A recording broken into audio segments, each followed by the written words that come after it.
16 વર્ષનો એક છોકરો અને એક નાનકડી કારથી શરૂ થયેલું સપનું આજે બની ગયું છે સૌથી મોટું કાર કલેક્શન.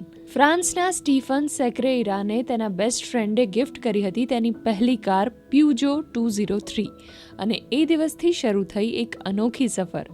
આજે 40 વર્ષ બાદ 58 વર્ષના સ્ટીફન પાસે 530 કાર અને 200 મોટરસાયકલ્સનું ભવ્ય કલેક્શન છે. તેના ગેરેજમાં તમને જોવા મળશે ફેરારી 308, વેટ્રોસિનિયા, સિટ્રોન 2CV અને અનેક ઐતિહાસિક અને યુનિક વાહનો. માત્ર 14 વર્ષની ઉંમરે ગેરેજમાં કામ શરૂ કરનાર સ્ટીફન આજે AMG સ્પોર્ટ ગરાજ ચલાવે છે અને 15 લોકોની ટીમ સાથે વિશ્વભરમાંથી રેર કાર્સ શોધે છે.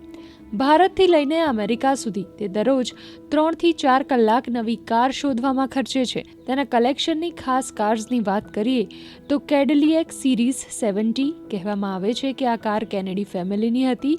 શેવરલે V8, ફોર્ડ મસ્ટેંગ વગેરે સામેલ છે. સ્ટીફન માટે માત્ર આ શોખ નથી, તે કાર્સને રિસ્ટોર પણ કરે છે, પોતાના માટે અને અન્ય શોખીનો માટે. એક ગિફ્ટથી શરૂ થયેલું સપનું આજે અદ્ભુત કલેક્શન બની ગયું છે.